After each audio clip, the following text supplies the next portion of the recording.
Assalamu alaikum, my dear all shining stars. Welcome back to another video. I hope you all are doing well. So, in this video, we are talking about the human brain. It is a part of the central nervous system, and it is a lecture of chapter 17, nervous coordination.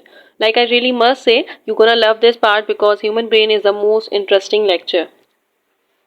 Basically human nervous system consist करते हैं two parts में, to nervous system में। एक nervous system है central nervous system, आपको name से पता चल रहा है सेंट्रल, और एक होता है नर्वस सिस्टम, उसको कहते हैं पेरिफेरल नर्वस सिस्टम। पहले बात करते हैं सेंट्रल नर्वस सिस्टम की। सेंट्रल नर्वस सिस्टम एक सेंट्रल कांस्टेंट है, ये रिसीव करता है, एनालाइज करता है इंफॉर्मेशन को। ये इंक्लूड करता है brain and the spinal cord. सही है। ब्रेन स्टोर करता है, रिस्पॉन्स करता है, थॉट करता है, एनालाइज करता है इमोशंस को। तो क्या है, ये ब्रेन है जो सेंट्रल कांस्टेंट है, रिसीव कर रहा है, एनालाइज कर रहा है इंफॉर्मेशन को। अब स्पाइनल कॉर्ड की बात करते हैं तो स्पाइनल कॉर्ड भी क्या करता है, मैसेजेस को टू एंड फ्रॉम करता है, एक जगह से लेता है दूसरी जगह पे पहुंचाता है। रिफ्लेक्सेस होलो होता है फ्रॉम इनसाइड। तो क्या है, ये है एक रिसीव, एक सेंट्रल कांस्टेंट जो इंफॉर्मेशन को रिसीव करता है, देन फिर एनालाइज करता है, देन फिर प्रोसीड करता है, जनरेट करता है इंफॉर्मेशन को, रिस्पॉन्स को। Now we are talking about peripheral nervous system. Peripheral nervous system में हम ये कहते हैं कि इसमें इंक्लूड होती हैं nerves, spinal nerves and the cranial nerves. Spinal nerves 31 pairs होती हैं, total 62, and cranial nerves 12 pairs होते हैं, टोटल 24। क्रेनियल नर्व्स नेम से पता चल रहा है क्रेनियम, जो ब्रेन से स्पाइनल नर्व्स निकल रही ब्रेन से नर्व्स निकल रही होती हैं उसको हम कहते हैं क्रेनियल नर्व्स, और जो स्पाइनल कॉर्ड से आ रही होती हैं उसको हम कहते हैं स्पाइनल नर्व्स। ये जो पेरिफेरल नर्वस सिस्टम है ना, इसी की वजह से इंटरेक्शन हो रही होती है between the central nervous system and the rest of the body. तो हम ये कहते हैं कि यही है जो रिसीव करता है इन्फॉर्मेशन को from the central nervous system and then आगे प्रोसीड कर रहा होता है टू द होल बॉडी को।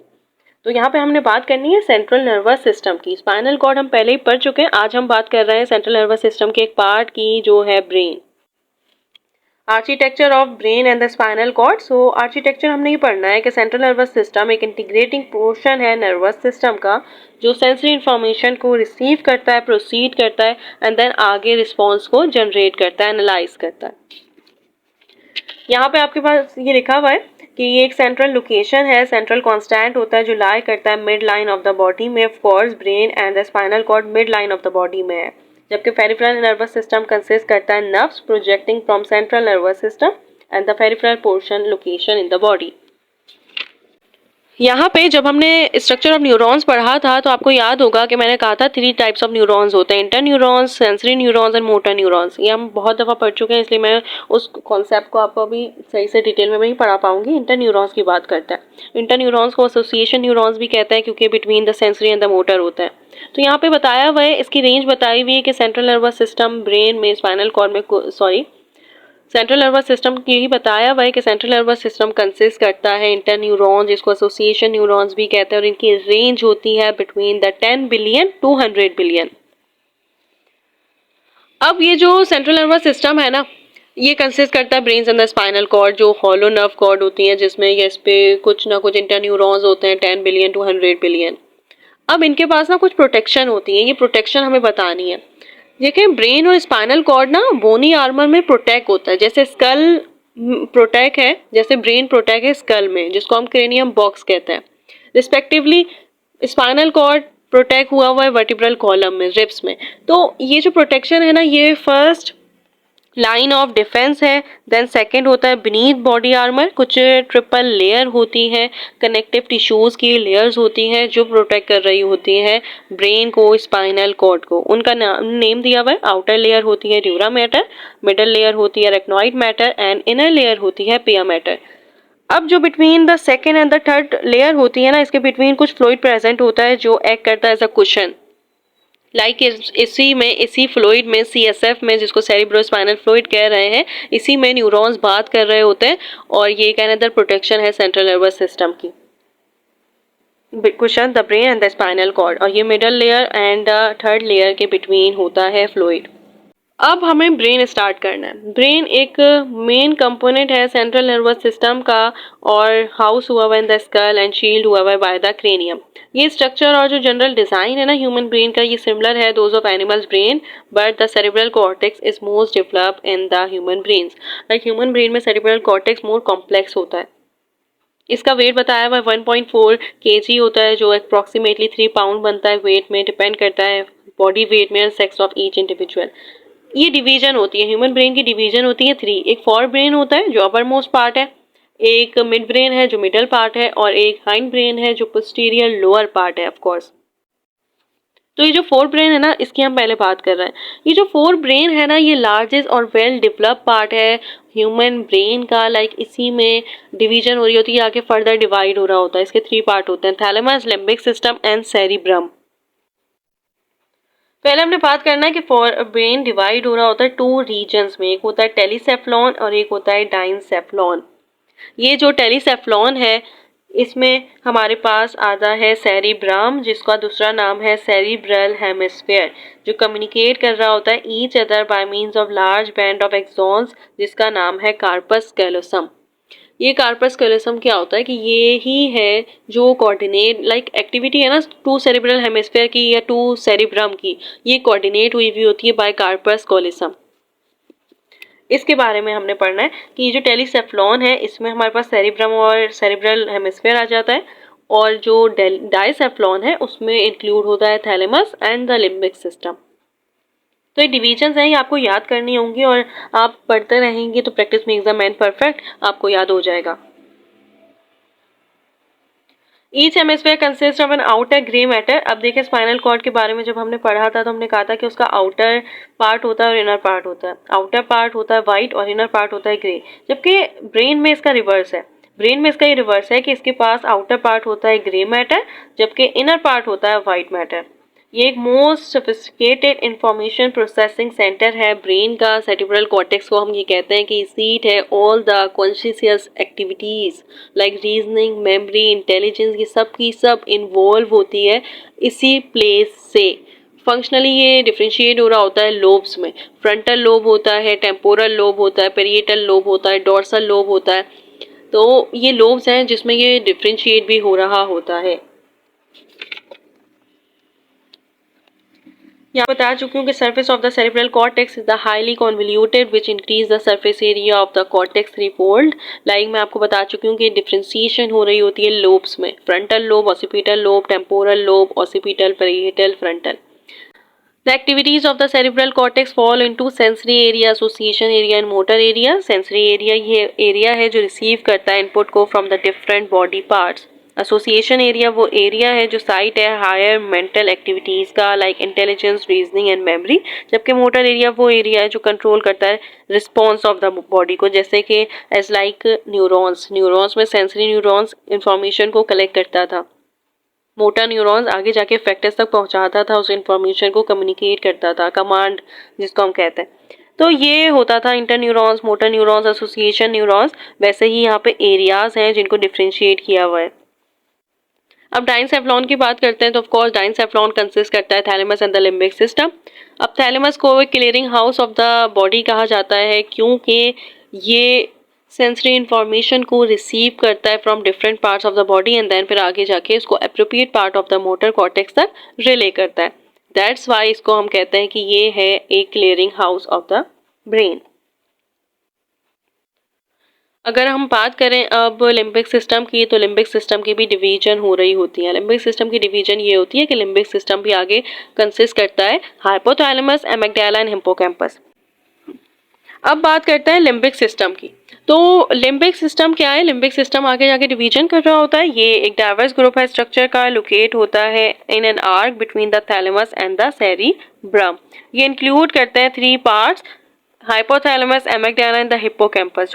हाइपोथैलेमस, आई होप आप लोगों ने चैप्टर 1 होमोस्टैसिस में पढ़ा होगा कि हाइपोथैलेमस को थर्मोस्टेट ऑफ द बॉडी भी कहते हैं, क्योंकि ये रेगुलेट कर रहा होता है बॉडी टेम्परेचर को, मेंटेन करता है बॉडी टेम्परेचर को। दैट्स वाई इसको हम कहते हैं कि ये एक डिफरेंट क्लस्टर्स ऑफ न्यूरॉन्स को कंटेन करता है। Some of these are neurosecretory cells जो रिलीज करते हैं hormones through its hormone production, जबकि न्यूट्रल कंडक्शन भी यहीं पे हो रही होती है हाइपोथैलेमस। दैट्स वाई ये कनेक्टिंग लिंक होता है between the hormonal system and the nervous system. Book की लाइन है कि हाइपोथैलेमस एक्ट करता है as a major coordinating centre, control करता है बॉडी टेम्परेचर को, मेंटेन करता है hunger, thirst, water balance. In additionally hypothalamus control करता है इमोशंस को भी, like fear, pleasure and the sexual arousal. अब हम एमिगडाला की बात करें तो एमिगडाला की शेप होती है एलमंड लाइक, एंड ये रिस्पॉन्सिबल होता है for the production of appropriate behavioural responses to the environmental stimuli. So that's why इसको हम ये कहते हैं कि कंट्रोल करती है फीलिंग्स को, इमोशंस को, like loner, fear and the hunger, rage and sexual arousal. Now we are talking about the hippocampus and it's the part of the limbic system too. Hippocampus name इसलिए निकला है क्योंकि ये resemble करता था sea horse से, that's why इसको कहते हैं हिपोकैम्पस। अब कैंपस से याद रखें कि कैंपस में कोई चीज़ स्टोर हो रही होती है, इसका ये रोल होता है कि ये इन्वॉल्व होती है लॉन्ग टर्म मेमोरी में, दैट्स वाई इसको कहते हैं हिप्पोकैम्पस। अब यहाँ पे एक और पॉइंट लिखा हुआ है कि यहाँ पे ये जो हिपोकैम्पस है ये कभी भी मेडिएट नहीं करता प्रोसीजरल मेमोरी टाइप को, like remember of how to do motor acts like walking वगैरह। सो दैट्स वाई ये मेडिएटेड नहीं होती हिपोकैम्पस से, ये मेडिएट होते हैं, कंट्रोल होते हैं by the cortex and the cerebellum. Now we are talking about the midbrain. देखिए मिड ब्रेन ना ह्यूमन ब्रेन में रिड्यूस फॉर्म में प्रेजेंट होता है, बट इसका एक और रोल होता है, ये रोल ये होता है कि रिले करता है station between the forebrain and the hindbrain. Commonly act करता है as the auditory and the visual relay centre, like ear और जो आईज है ना इससे इन्वॉल्वमेंट होती है इसकी, लाइक ये रिसीव करता है, इंटीग्रेट करता है सेंसरी इन्फॉर्मेशन को। अब वो सेंसरी इन्फॉर्मेशन कैसी हो सकती है, वो कोई विजन हो सकता है, वो कोई ओडोर हो सकती है, वो कोई सेंसरी इन्फॉर्मेशन हो सकती है from the spinal cord and then फिर आके रिले करता है फोर ब्रेन में, दैट्स वाई इसका ये रोल होता है मिड ब्रेन। अब हम बात करते हैं हाइंड ब्रेन की। तो देखें हाइंड ब्रेन भी आगे जाके डिवीजन हो रही होती है इसकी फर्दर, और वो डिवीजन होती है मेड्यूला ऑब्लोंगेटा में, सेरिबेलम में एंड द पॉन्स में। रेटिकुलर फॉर्मेशन अभी हमने बात करनी है, जो रेटिकुलर फॉर्मेशन है ना ये मैं अभी आपको बताती हूँ। मिड ब्रेन, तो ये जो मेड्यूला ऑब्लोंगेटा है ना ये एक ब्रीथिंग सेंटर होता है जो लोकेट करता है मेड्यूला में। हार्ट रेट, ब्लड प्रेशर, ये सब के सब रेगुलेट हो रहे होते हैं मेड्यूला से, दैट्स वाई इसको हम क्या कहते हैं, मेड्यूला को हम ये कहते हैं कि यही है जो सेवरल ऑटोनॉमिक फंक्शंस को कंट्रोल कर रहा होता है, लाइक यही है जो रिफ्लेक्स सेंटर है फॉर वाइटल टास्क, जो जिंदगी के लिए बहुत ज़्यादा इंपॉर्टेंट है, उसको कहते हैं वाइटल टास्क, जैसे ब्रीथिंग, जैसे हार्ट बीट, जैसे ब्लड प्रेशर, जैसे स्वेलिंग, जैसे डाइजेशन, वॉमिटिंग, ये सब के सब एक वाइटल टास्क है। तो ये इन्वॉल्वमेंट होती है, वो होती है with the help of mid brain. अब बात करते हैं पॉन्स की। तो पॉन्स क्या है, पॉन्स रेगुलेट करते हैं एक्टिविटीज लाइक मस्क्यूलर कोऑर्डिनेशन, जो फेशियल एक्सप्रेशन होते हैं ना, ये ब्रीथिंग, स्लीपिंग, ये सब कुछ कोऑर्डिनेट हो रहा होता है, कंट्रोल हो रहा होता है बाय द पॉन्स। लोकेट होता है above the medulla, tend to influence transition between the sleep and the wakefulness and the between stages of sleep. Other influences involve करते हैं the rate of pattern of breathing. अब हम बात कर रहे हैं सेरिबेलम की। देखिए सेरिबेलम लाइक सेरिब्रम होता है और ये हाईली कॉन्वल्यूटेड है, ये इन्वॉल्व होता है प्रोसीजर इन मस्कुलर कोऑर्डिनेशन। ये जो आप चल रहा है ना बैलेंस करके, ये चल रहा है with the help of cerebellum. ये मोस्टली ग्रेटेस्ट इन साइज होता है ह्यूमंस में, जबकि और अदर मैमल्स में ज़रा रिड्यूस फॉर्म में प्रेजेंट होता है। इम्पॉर्टेंट होता है कोऑर्डिनेशन मूवमेंट में, और ये रिसीव करता है sensory information above the position of the joint and the length of the muscles as well as information from the auditory and the visual systems. ये रिसीव करता है information input from the motor pathway और फिर आगे जाके उसको proceed कर रहा होता है टू द सेरिबेलम। तो दैट्स वाई सेरिब्रम यूज करता है इन्फॉर्मेशन को to provide automatic coordination of movement and the balance. देखें अब हम बात कर रहे हैं ब्रेन स्टेम की, और जो अभी हमने कहा था कि ये रेटिकुलर फॉर्मेशन क्या होता है। ये जो रेटिकुलर फॉर्मेशन होता है ना ये बिल्कुल एग्जैक्टली लाइक होते हैं पॉन्स के, लाइक ये जो रेटिकुलर फॉर्मेशन है ना ये लाइक करता है medulla oblongata, pons and the midbrain में। ये रेटिकुलर फॉर्मेशन ही है जो मॉनिटर करता है मैसेज के नर्वस सिस्टम को, किस मैसेज पे रिएक्ट करना है और किस मैसेज पे रिएक्ट नहीं करना है, मॉनिटर करता है मैसेज को। सही है, जैसे कि एक एग्जांपल बहुत अच्छी दी हुई थी लास्ट बुक में कि जब भी छोटा बेबी रोता है तो वो फिर मदर फौरन से उठ जाती हैं और उसको देखती हैं, जबकि फादर वापस से इररिलेवेंट स्टिमुलस की तरह उसको लेते हैं और फिर इग्नोर करके अपनी स्लीप को एंजॉय करते हैं। तो ये रेटिकुलर फॉर्मेशन बिल्कुल एग्जैक्टली ऐसी तरह काम करता है, मॉनिटर करता है मैसेजेस को कि कैसे किस मैसेज पे नर्वस सिस्टम रिएक्ट करेगा और किसको इग्नोर करके वापस से अपना काम स्टार्ट कर देगा। ब्रेन स्टेम है तो ब्रेन स्टेम रीजन है the base of the brain और ये लोकेट होता है between the cervical spinal cord and the deep cerebral hemisphere. Like ये ब्रेन स्टेम है जो कंसिस्ट करता है brain, medulla oblongata and the pons. ये इन्वॉल्व होता है control of sleep and wakening में। लाइक है ना, जो ओल्डेस्ट टिश्यूज है ना उसको ब्रेन स्टेम को ही कहते हैं, क्योंकि ये एक इवोल्यूशनरी पॉइंट ऑफ व्यू है। ये एक ओल्डेस्ट टिश्यू है जिसकी वजह से स्पाइनल कॉर्ड आगे जाके निकल रहा होता है। लाइक हम ये कहते हैं कि जो मेडुला ऑब्लोंगेटा है ना, इसी से एक्सटेंड कर रहा होता है spinal cord.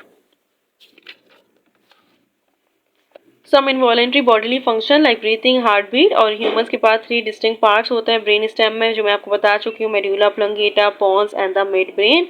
So that's it, ये था ब्रेन। और आई होप आपको समझ आ गया होगा। मैंने पूरी कोशिश करी है कि मैं अच्छे से समझा सकूँ ब्रेन का स्ट्रक्चर डिटेल व्यू में, बट इंशाल्लाह अगर कोई चीज़ नहीं समझ आई है तो you can ask me in comment section. इंशाल्लाह I will try my best to please you to explain you each and everything in a detailed way, in an easier way. So that's it. Allah Hafiz.